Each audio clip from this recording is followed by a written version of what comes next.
A próxima questão diz assim, ó, no diagrama a seguir, a energia interna do sistema em joules é dada por U igual a 10 mais 2 PV, em que P é a pressão em Pascal e V o volume em metro cúbico. Calcule em joules a quantidade de calor envolvida no processo de A a C. Bom, então para a gente calcular a quantidade envolvida nessa transformação, a gente tem que saber a variação da energia interna e o trabalho realizado pelo gás. Nesse caso, a gente já vê pelo gráfico que o trabalho é realizado pelo gás, porque ocorre uma expansão. Então, o trabalho é realizado pelo gás. Então, para calcular a variação de energia interna do gás, a gente vai calcular a energia interna no ponto A, calcular a energia interna no ponto C e ver qual foi a variação. Como vai calcular essa energia? Através da equação que o enunciado deu, U igual a 10 mais 2 PV. Então vamos pegar no ponto A. Vai ficar U igual a 10 mais 2 vezes 500 vezes 0,1, porque a pressão no ponto A vale 500 e o volume no ponto A vale 0,01. Fazendo essa conta, a gente chega a uma energia interna de 20 joules. Agora no ponto C, a gente pega a mesma expressão, U igual a 10 mais 2 PV. Só que no lugar de P e V, a gente coloca os valores de pressão e volume no ponto C. Olhando para o gráfico, vai ficar ó, 10 mais 2 vezes 200 vezes 0,03. Fazendo essa conta, a gente chega numa energia interna de 22 joules. Então a energia era 20, passou para 22. Então a variação da energia interna, ΔU, é igual a 2 joules. Agora a gente calcula o trabalho.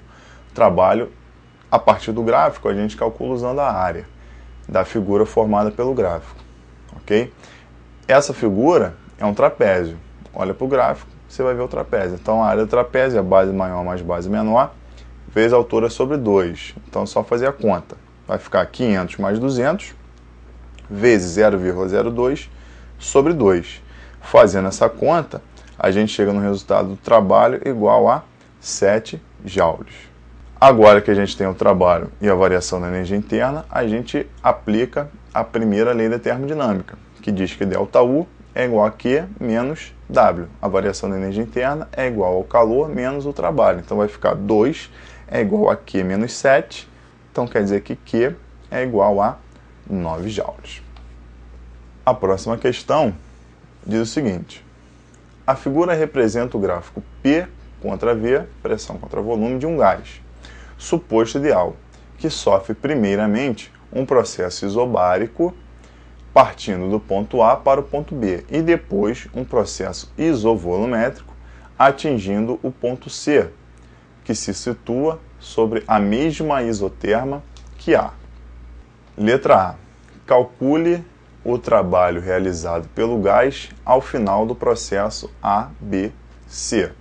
Então, para fazer isso aí, a gente só precisa levar em consideração o trabalho que ele realiza de A para B. Porque de B para C a transformação é isovolumétrica, sendo assim não tem trabalho de B para C. Então a gente pega só o trabalho de A para B, que vai ser calculado através da fórmula que dá o trabalho de uma transformação isobárica, que é a pressão vezes a variação de volume. Então W é igual a P vezes ΔV.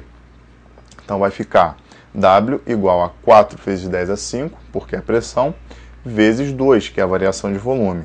Então a gente descobre um trabalho igual a 8 vezes 10 a 5 joules. A letra B pede para você calcular o calor recebido pelo gás ao final do processo ABC. Nesse caso, o calor vai ser igual ao trabalho. Por quê? Porque não tem variação de energia interna, porque a temperatura no ponto A é igual à temperatura no ponto C. Como é que a gente sabe disso? Porque o enunciado diz que o ponto A e o ponto C estão ao longo da mesma isoterma. Então, quer dizer que a temperatura no ponto A é igual à temperatura no ponto C, não há variação de energia interna. Sempre que a variação de energia interna for zero, a quantidade de calor é igual ao trabalho. Então, a quantidade de calor, nesse caso, também é 8 vezes 10 a 5 joules. A próxima questão diz assim: um recipiente de volume 0,0205 metros cúbicos contém uma massa de 0,640 kg de oxigênio sob pressão de 8 vezes 10 a 5 Newton por metro quadrado. O volume do sistema é dobrado através de um processo termodinâmico isotérmico, como mostra o gráfico a seguir. Letra A. Sabendo-se que o oxigênio se comporta como um gás ideal de massa molar M igual a 32 gramas por mol, calcule a temperatura T do sistema. Considere aí o R 8,2 joules por mol Kelvin. Então vamos ver como é que fica isso aí. Bom, então, para resolver a letra A, primeiro a gente tem que calcular o número de mols. O número de mols é o N. Calcula da seguinte forma: é a massa dividido pela massa molar. A massa, o enunciado disse que era 0,640 kg. Tem que passar isso para grama. Então fica 640 gramas. Dividido pela massa molar, que o enunciado aí está dando, que vale 32 gramas por mol. Então 640 dividido por 32 dá 20. Então o número de mols, nesse caso, 20 mols. Agora a gente aplica a equação de Clapeyron, PV igual a nRT. Então, a pressão enunciado deu vale 8 vezes 10 a 5. O volume enunciado deu vale 0,0205. Igual a 20, que é o número de mols, a gente acabou de ver, vezes o R, que o enunciado pede para considerar 8,2, vezes a temperatura T. Fazendo essa conta, a gente chega no valor de T igual a 16.400 sobre 164, que dá 100 Kelvin. Na letra B, ele pede para você calcular o valor aproximado do trabalho realizado pelo sistema entre os pontos A e B, supondo que a isoterma é uma linha reta nessa região. Então, supondo uma linha reta, o trabalho é igual à área da figura formada pelo gráfico. Nesse caso, a figura é um trapézio, então a gente vai usar a área do trapézio. Então vai ficar 8 vezes 10 a 5 mais 4 vezes 10 a 5 vezes 2,05 vezes 10 a menos 2 sobre 2. Isso é a área do trapézio, base maior mais base menor vezes altura sobre 2. Fazendo essa conta, a gente chega no resultado de 12,3 vezes 10 a 3 joules. Na letra C, ele quer que você indique o valor aproximado do calor ΔQ absorvido pelo sistema no processo de expansão isotérmica de A para B, justificando sua resposta. O calor vai ser 12,3 vezes 10 a 3. Por quê?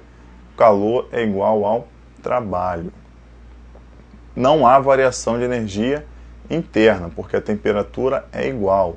É uma transformação isotérmica, está ao longo de uma isoterma, então não tem variação de temperatura, não tem variação da energia interna. Sempre que ocorre o processo isotérmico, o calor é igual ao trabalho.